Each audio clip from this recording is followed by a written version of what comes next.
we used the black and white to represent the occupation in the world. And because just putting Nazis in a colorful Paris world, it just didn't feel right. Like, they felt kind of out of place. So when an area's been inspired, it's color. And so what you'll see is we're at a resistance headquarters in Paris at a real park called the Bois de Boulogne. We have all the monuments and landmarks of Paris in there. It's a scaled down version of the map, but everything is there. And so, everything's closer than it actually really is. So that way, what our goal was is to really fill literally every block in the game with something to do. So what you can see, though, is like these color and black and white areas exist side by side. We're an open world streaming sandbox game, and you can literally go anywhere in the game. Sean has the ability to scale things and climb buildings, and you can climb the Eiffel Tower even if you want to. So what we're going to do is we're going to jump in Sean's car. This is his baby. We call it it's called the Aurora. Early in the game, you actually get to race this car. Sean's a race car driver turned saboteur, which is a ridiculous concept on paper, but it's actually inspired by a real person. And so we're like, wow, what a cool concept. Let's make a game based off of that. So what you'll see is he's driving now into the black and white world, what we call the low world of fight. And what will happen in the game is when you do these big missions, the color will then bleed back out into these areas. And you're not liberating areas, you're more inspiring the world. Because what will happen is, the Nazis are still in control. They're still the occupying force of France. And then what will happen is you'll inspire the people, and the resistance will actually join you in the streets fighting back against the Nazis. One of the things we really like to show here is, in our game we didn't want to have we wanted to use our a collections mechanic, but instead of it being very passive where you just walk over things, we wanted to use the mechanics of shooting, gunplay, and climbing and sabotage. So these things like the propaganda speakers that you see, or the tanks, or there's a little tower off in the distance, those are all things you can interact with at any given point in the game, blow them up, shoot a general or something like that, and you're rewarded for doing so, and then it's gone forever. So will show you how it actually has interplay even in the mission that we're playing right now. And then you'll see things, we want to make the Nazis really harsh, especially in the low world of fight area. So you'll see things like harassments that'll turn into executions, and just paint a really grim picture and make the bad guys the baddest the bad guys. They're already Nazis, they're bad guys, so we hate them as a much. Yeah. We built Paris in instead of just normally building a bunch of buildings and stamping them down in the world, you'd get a lot of repetition in there. And Paris is, it's a very vibrant and beautiful city, and everything has such a personality and flavor. So we built our buildings out of Lego pieces, really, so we could swap them out and literally give every block and everything you see kind of its own bit of personality to it. So every block in the building is unique, essentially, in the game. So Sean's got an objective here. It's really simple. He's got to blow up this giant cannon. And they didn't really install this giant cannon in Paris.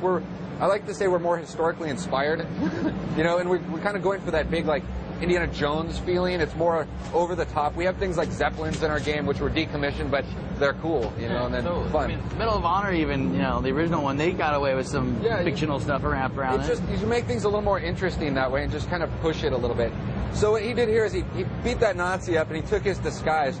This is one of the ways you can get through the game, is actually by stealing disguises. And we employ this concept that we call quiet in, loud out. So the idea is that it's better for the player to go in quietly and break a neck and wear a disguise. And then when the big objectives happen and you're having to flee, to actually, that's when you're kind of running, shooting your way through Nazis or stealing cars. But one thing that's really fun to show with this mission is kind of showing how you can use the Parisian buildings as part of the combat and show the flamethrowers and things like that. So we really wanted to have a lot of different weapons, and the flamethrower is such a great piece of iconography of the war. And we have a huge variety of weapons, all the classic World War II guns, but we're also not limited to just German weapons. We can get weapons from different parts of the world through our black market system. The color scheme, by the way, is super neat the way that works. It's something we put a lot of care into making it feel right, because we knew we wanted to do it, like I said, to sell the occupation and almost really beat the idea of the occupation over the head. But it makes you feel the mood of that world when you're inside of it. So what you can see is he can really use this environment to just go anywhere he wants. And Sean can climb literally anything. Like I said, the Eiffel Tower is something you can actually climb in the game. And so we're going to grab a sniper rifle here because this mission it's almost a key tool to getting through this. But it's a sandbox. Again, our whole world is a big streaming world. You can go from Germany to Paris to a coastal town in France, and it's all streaming. And all these buildings are, interactive, and you can move around in the environment. So That's a lot of, like, and you can go in them and all that? Yeah, you can go, well, you can, the buildings, not most of the buildings you can't go in, but we do have some key locations, especially for some big set pieces. One of the things we really want to have is a bunch of set piece events in the game and do big over-the-top action events. So what you'll see here is, like, again, you can approach this so many different ways, and I've watched Jared play this demo like 20 times in probably this week alone, and it plays it literally different every time. But you'll see how we use the color to even just pull attention to something. Like, so that tower over there is what I was mentioning, the occupation of the world. You can go blow that up before the mission, and that sniper's gone. So if you're having a hard time with this mission, you keep getting sniped in the back of the head, just go into the area, and when you're not in the mission, it's probably a little less occupied. Take it out and then go back into the mission, and actually, you're not getting, that sniper's gone forever. So you can see he's got a bunch of different weapons. We're using some machine guns. There's pistols, shotguns, a bunch of different rifles, rocket launchers, and they all serve a different tactical purpose in the game. And we have some other weapons that we've made up, the kind of some fantasy weapons, because, like I said, we're not historically accurate. We want to go that pulp kind of big over-the-top kind of game. But and I'm just curious, the character that you based on, he is real though, or he was at one point. He was inspired by somebody real. So there was a driver named William Grover Williams for the Bugatti racing team, and the idea of he was a Grand Prix champion. He was half English, half French, and when the occupation happened, he fled for his life from France, and so he went back to England and was recruited by what they called the British SOE and reinserted, because those guys were daredevils. Those cars were so not safe. Like, they were so dangerous. And he knew France. And so he's this perfect candidate for, like, a daredevil saboteur. He's going to get hit with the rocket launcher if we're not careful here.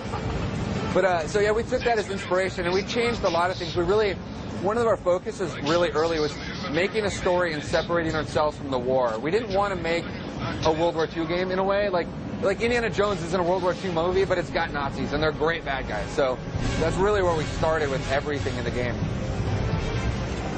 I'm sure there's a ton of questions piling up from our audience. You mind if I look toward them? Let me do that right now while you guys make your way through.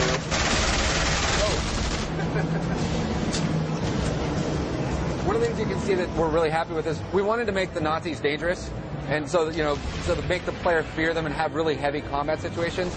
And we wanted to have a cover system. Like, everybody has cover systems, but we made our cover system purely dynamic. So, like, it always makes Sean look like an action hero. When you just kind of move up behind cover, he'll just take cover naturally. And because our character is so nimble, we actually made it very fluid, so you're not being, like, stuck inside of the cover. 5 Minuten. Hydraulic system auf Maximalkapazität. Ricardo Peterson at Goodyear, Arizona wants to know the weapon set you have in there. We've seen the sniper rifle, we've seen grease gun. What else you guys got in there? So, like, there's pistols, there's machine guns, there's rifles, sniper rifles, shotguns. They weren't commonly used in the war, but we definitely wanted them because they're a great piece of combat. The rocket launchers, which actually we'll probably grab one at the end of this demo. There's also different types of sabotage weapons, a couple different types. You'll see one of them right here, which is a fictional, like, remote detonation device. Yeah. We wanted that, like, classic plunger kind of fantasy, but the reality is they had to lay wires, and it was really boring. It'd be such a tedious mechanic. So we kind of made a remote detonation device that kind of combined that idea together. So he's going to blow up his big objective here, and you'll see basically, like, kind of the high concept of what happens with the will to fight.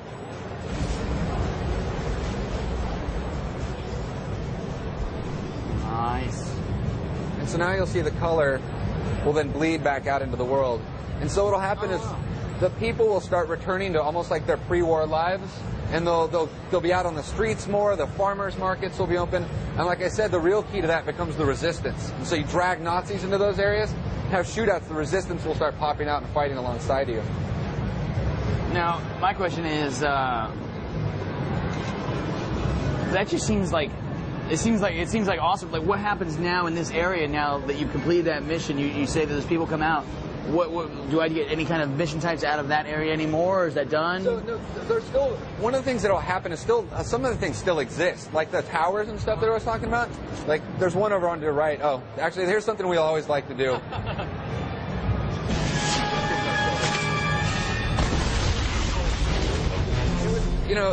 We wanted to have the Zeppelins because they're such a great fantasy piece, but and we definitely wanted to shoot them down. We use them like helicopters in our game. When you piss the Nazis off enough, they'll come around, flying around with guns and searchlights and drill on you. I've got a question from Emmett Pondo out of Israel. He wants to know how many mission types will there be? Will they be distinctly different from each other? Actually, I mean, it's tough to really say different mission types. Like, all of our missions are different, essentially. Everything's really story-centric in our game, and so there's a main story arc of Sean's vengeance quest throughout the story that kind of serves as the backbone, and it branches a few times. And then along there, there's one of our mantras was everybody has a problem in this world. Every character in the game has a developed kind of backstory and a reason why they're in this world. And so you'll meet resistance members that have their own problems, and Sean can choose to help them or not. And then in between there is that whole occupation layer to fight as well. So there's literally something to do pretty much all the time in the game. Nice. We got some time for more. Didn't use that